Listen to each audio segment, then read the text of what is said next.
بسم اللہ الرحمن الرحیم۔ السلام علیکم ناظرین، آپ یوٹیوب چینل دیکھ رہے ہیں، میں ہوں عباد الرحمن۔ تو آج کا ٹاپک ہے کہ ذہین لوگ اور عقل مند لوگوں کے جو کام وغیرہ ہیں ان میں کیا فرق ہوتا ہے۔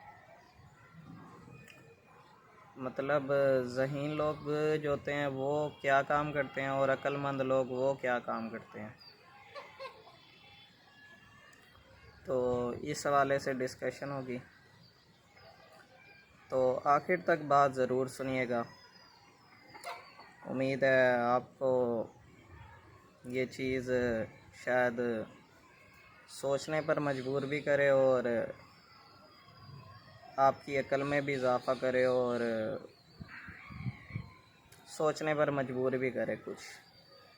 کچھ لوگ نہیں سوچ رہے ہوتے ہیں ان کے لیے آئیے، ہر ایک کے لیے نہیں، مطلب کچھ لوگ ہوتے ہیں وہ بھٹک جاتے ہیں۔ تو جو ذہین لوگ ہوتے ہیں نا، ذہانت ہماری کیا کہتی ہے کہ ہم نے اپنے بارے میں سوچنا ہے، کمانا ہے، گھر کے بارے میں سوچنا ہے، پیسہ کیسے کمانا ہے، گھر کیسے بنانا ہے، بچوں کو کیسے پرورش کرنی ہے، مطلب اور گاڑی کیسے خریدنی ہے، یہ کیا کرنا ہے، فیملی کو کیسے سپورٹ کرنا ہے، یا جو بھی ہے اوورآل جو بھی لائف سٹائل آج کل کا چل رہا ہے، یعنی کہ دنیا میں آج کل جو چل رہا ہے نظام، وہ تو اس میں کہ یہ غلطی کر جاتے ہیں۔ دیکھیں، یہ نماز، روزہ، حج، زکوٰۃ، صدقات، خیرات سب کرتے ہیں کام، اور ہو بھی رہا ہے۔ ایسی بات نہیں ہے کہ معاشرے میں ایسے لوگ نہیں ہیں، بہت سے لوگ ہیں وہ کرتے ہیں ایسے کام، اچھے کام کرتے ہیں، نماز، روزہ، حج، زکوٰۃ یہ سب کچھ کر رہے ہیں ہم، لیکن اس میں ایک چیز آ گئی۔ اب عقل مند لوگ ہوتے ہیں وہ کیا کرتے ہیں، ان میں تھوڑا سا فرق آ جاتا ہے۔ ذہین لوگوں کی توجہ عبادات، یہ عبادات نہیں ہے، عبادت ہوتی ہے کہ ہر وقت، ہمہ تن ہمہ وقت، زندگی کے ہر لمحے اللہ تعالیٰ کو یاد رکھنا، یہ اصل میں عبادت ہے۔ یہ تو ارکان اسلام کے رکن ہیں، نماز، روزہ، حج، زکوٰۃ، کلمہ طیبہ، یہ رکن ہے عبادت کے ذریعے، کہ ایسے عبادت کریں، ایسے بھی عبادت کریں، یہ افضل طریقے ہیں۔ لیکن عبادت جو ہے وہ تسبیح پڑھنا یہ بھی عبادت ہے، اللہ کو یاد کرنا یہ بھی عبادت ہے، اور اسی طریقے سے وضو کرنا یہ بھی عبادت ہے، اسی طریقے سے درود پڑھنا، قرآن پاک پڑھنا یہ بھی عبادت ہے۔ تو ہر چیز ہی عبادت ہے۔ تو عبادت جو ہوتی ہے وہ دراصل در حقیقت اللہ کو ہر وقت یاد رکھنے کا نام ہے۔ تو ذہین لوگ اکثر اس چیز میں بھی آگے نکل جاتے ہیں، یہ کام کر لیتے ہیں، اور لیکن ایک کام ہوتا ہے جس میں وہ غلطی کر بیٹھتے ہیں۔ عقل مند لوگوں میں اور ان میں ایک فرق آ جاتا ہے، وہ یہ کہ ہم تب تک کامیابی نہیں حاصل کر سکتے جب تک ہم اللہ کی راہ میں جہاد نہیں کریں گے، اور دوسرے نمبر پہ اگر جہاد نہیں ہو رہا ہے، مثال کے طور پر ابھی نہیں ہے، یا اپنا مائنڈ سیٹ ہر وقت جہاد کے لیے تیار نہ رکھیں، تو ہم کیا ہے، غلط راستے پر چل رہے ہیں۔ یا دوسرے لفظوں میں یہ بھی کہہ سکتے ہیں، عقل مند جو لوگ ہوں گے وہ آخرت کے بارے میں ذرا زیادہ کنسرن ہوں گے۔ اسی لیے اللہ تعالیٰ نے قرآن مجید میں بارہا ہر جگہ عقل مندوں کو پکارا ہے، کہ عقل مندوں کے لیے اللہ کی قدرت کی نشانی ہے، اور عقل مندوں کو ہی مخاطب کیا اللہ تعالیٰ نے زیادہ تر، یا مومنوں کو یا عقل مندوں کو؟ اللہ تعالیٰ نے مسلمانوں کو مخاطب نہیں کیا، ان کی نسبت مومنوں کو ذرا زیادہ مخاطب کیا، اور اسی طریقے سے ذہین لوگوں کی نسبت عقل مندوں کو ذرا زیادہ مخاطب کیا۔ عقل مند لوگ ہوتے ہیں وہ آخرت کا ذرا زیادہ پریفر کرتے ہیں اور اس کے بارے میں ذرا زیادہ سوچتے ہیں۔ تو اب ہماری عقل کیا کہتی ہے؟ عقل یہ کہتی ہے کہ ہم جب تک اللہ کے نظام کو نہیں لائیں گے تب تک ہم کامیاب نہیں ہیں۔ آپ نے جو عبادت کی وہ کس لیے کی؟ کس کے لیے کی؟ وہ اپنے لیے کی۔ نماز پڑھ رہا ہوں میں، روزہ، زکوٰۃ، یہ سب کچھ جو کر رہا ہوں یہ میں اپنے لیے کر رہا ہوں۔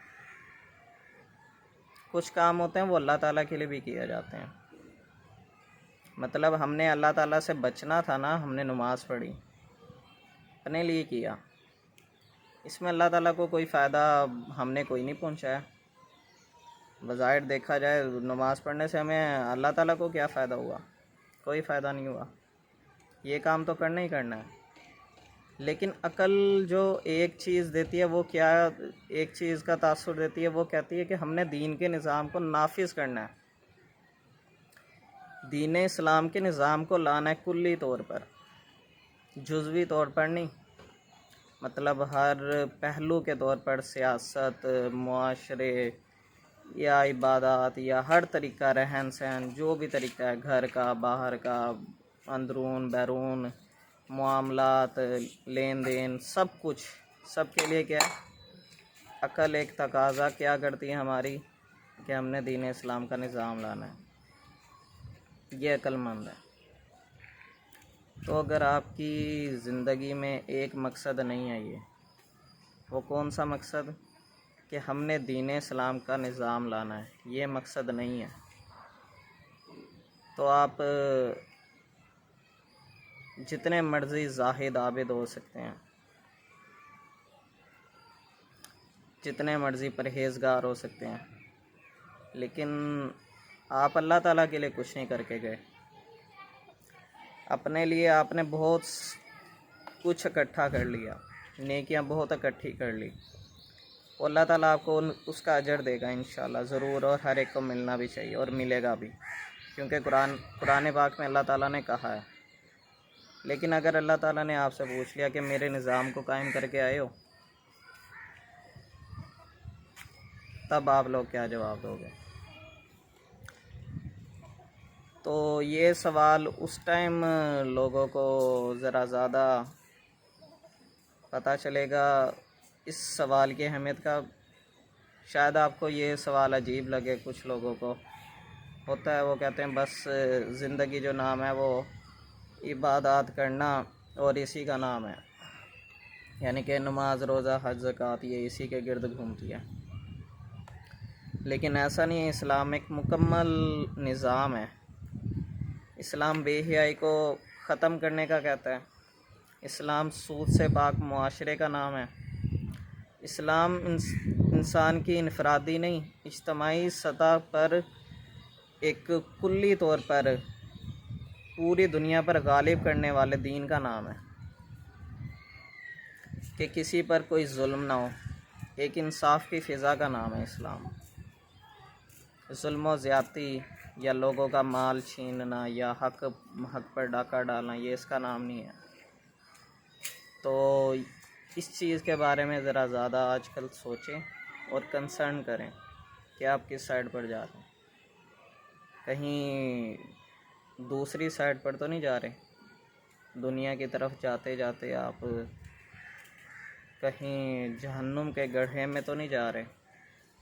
اگر آپ دین اسلام کا نظام لانے میں یا کوئی آواز ہی نہیں اٹھاتے اور آپ کا دل ڈرتا ہے اسلام کے نظام سے، تو آپ کو اس دن سے ڈرنا چاہیے جب ہر طرف اللہ کا ہی نظام ہوگا، یا لوگوں کے اندر ایمان کی کمی ہے یا اس کا ایمان نہیں ہوگا، اسی لیے وہ اللہ کا نظام لانے سے ڈر رہے ہوں گے۔ تو وہ دنیا میں تو بھول گئے ہیں، وہ ذہانت ان کی اسی وجہ سے ہے نا، وہ سوچتے ہیں کہ یہاں پر کسی طریقے سے بچ جائیں، یہاں سے تو بچ جاؤ گے آپ لوگ، لیکن تھوڑا عقل سے سوچو وہاں پر کیسے بچو گے؟ وہاں پر بھی تو اسلام کا نظام ہوگا، یہاں نہیں ہے تو اور کیا ہوا، وہاں تو ہوگا۔ اور اللہ تعالیٰ پوچھیں گے تو میرے دین کے لیے کیا کر کے آئے ہو، تو آپ کیا کہہ کر آؤ گے؟ مطلب کیا کہو گے اللہ کے سامنے کہ میں نے تو کچھ بھی نہیں کیا، زیرو۔ اس کوشچن کے جواب میں آپ کا جو مارکس وغیرہ لگیں گے وہ تو زیرو لگ جائیں گے، کہ اللہ کے دین کی سربلندی کے لیے، اس کے نظام کو لانے کے لیے آپ نے کوئی جد و جہد ہی نہیں کی، کوشش ہی نہیں کی، بلکہ الٹا ان لوگوں کو سپورٹ کرتے رہے۔ کس طریقے سے آج کل یہ معاشرہ خراب ہوتا جا رہا ہے، تو الٹا تو لوگ اس کو سپورٹ کر رہے ہیں۔ تو آپ سوچئے گا اس بارے میں ضرور کہ اسلام کے نظام کو نافذ کیسے کرنا ہے، قانون لانا کیسے ہے، یہاں پر خلافت کیسے قائم کرنی ہے۔ ہماری بھلائی صرف اور صرف خلافت میں ہی ہے، جمہوریت میں نہیں ہے، اور کسی چیز میں نہیں ہے۔ شاید آپ کو لگتا ہوگا خلافت جو ہے وہ الٹا ہمارے لیے نقصان دہ ہو سکتی ہے، ایسا نہیں ہے۔ جمہوریت جتنا نقصان دہ اتنی خلافت نہیں ہوگی، اگر وہ غلط بھی ہوئی نا۔ اور ویسے بھی یعنی کہ اگر تھوڑی بہت کمی بیشی ہوئی، لیکن ہمارا کام کیا ہے؟ ہمارا کام صحیح خلافت کو قائم کرنا ہے۔ اسی لیے تو حضرت امام حسین رضی اللہ تعالیٰ عنہ نے شہادت دی تھی، اور کربلا کا واقعہ ہوا تھا۔ تو یہ ہمارے لیے ایک رہنمائی کے طور پر ہے کہ ہم نے اللہ کے نظام کو لانے کے لیے جنگ لڑنی ہے۔ تو آج دیکھ لیں پورے معاشرے میں کتنے لوگ ہیں وہ اللہ کے نظام کے لیے آواز اٹھاتے ہیں، اور آپ لوگ کتنا آواز اٹھاتے ہیں۔ اب اس حوالے سے اگر مجھ پر بات آ جائے تو جب میرے اندر طاقت ہوگی یا مجھے اتنی سپورٹ مل جائے گی تو انشاءاللہ اس تخت کو بھی لوٹ دیں گے۔